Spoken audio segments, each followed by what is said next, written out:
لوگ سالوں سے گوشت کھا رہے ہیں، لیکن لوگوں کو یہ پتہ نہیں ہے کہ کون سا گوشت فائدہ مند ہوتا ہے اور کون سا گوشت نقصان دہ بھی ہو سکتا ہے۔ تو آج ہمارے پاس پروفیسر حکیم محمد صفدر صاحب ہیں، وہ ہمیں بتائیں گے کہ قربانی کا گوشت کون سا فائدہ مند ہے، کتنا کھانا چاہیے اور کس طرح سے کھانا چاہیے، اور کھانے کے بعد کیا کرنا چاہیے۔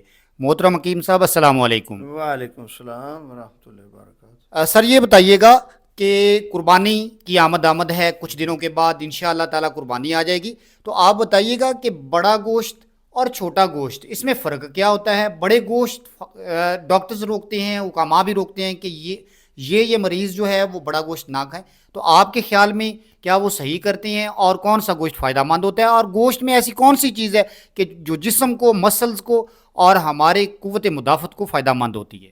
جی، بسم اللہ الرحمن الرحیم۔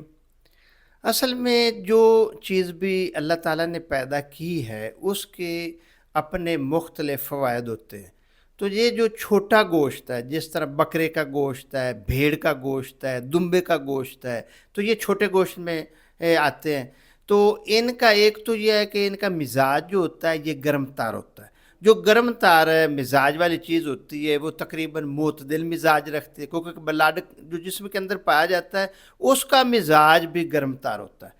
تو اس لیے بعض اطباء کرام نے یہ بھی لکھا ہے کہ گرمی تری کے اندر بیماریاں بھی کم پیدا ہوتی ہیں۔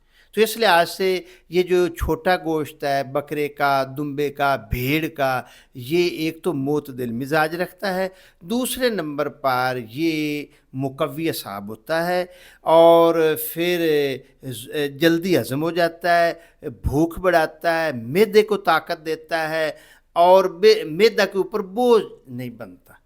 تو کیا یہ قوت مدافعت اور اس کے ساتھ ساتھ قوت باغ کے لیے بھی فائدہ مند ہوتا ہے؟ اور آپ نے بڑے گوشت کے بارے میں ابھی نہیں بتایا۔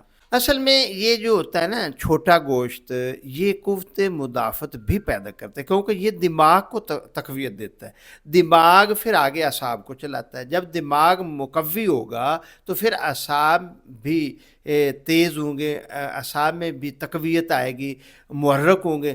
تو اس لحاظ سے گوشت سے جو ہے قوت مدافعت ضرور بڑھاتا ہے۔ اور باقی جو بڑا گوشت ہوتا ہے یہ اصل اس کے اندر پروٹین زیادہ پائی جاتی ہے، پھر اس کے اندر جو ہوتا ہے یورک ایسڈ یہ پیدا کرتا ہے بڑا گوشت، پھر کولیسٹرول اس سے بڑھ جاتا ہے۔ تو اس لیے بعض اطباء کرام نے اور ڈاکٹروں نے اس سے پرہیز کرنے کے بارے میں بھی بتایا۔ لیکن اگر کوئی مریض کولیسٹرول کا مریض نہیں ہے یا اس یورک ایسڈ اس کا نہیں بڑھا ہوا تو پھر وہ بڑا گوشت بھی استعمال کر سکتا ہے۔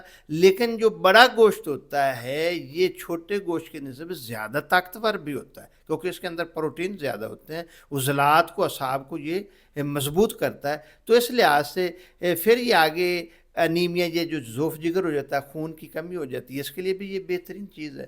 تو اس لحاظ سے اس کے بھی، بڑے گوشت کے بھی اپنے فائدے ہیں، چھوٹے کے اپنے فائدے ہیں۔ پرہیز اس لیے ضروری ہے کہ جن مریضوں کا یورک ایسڈ، کولیسٹرول یا وہ معدے کے مریض ہیں تو وہ تھوڑا کم کھا لیں۔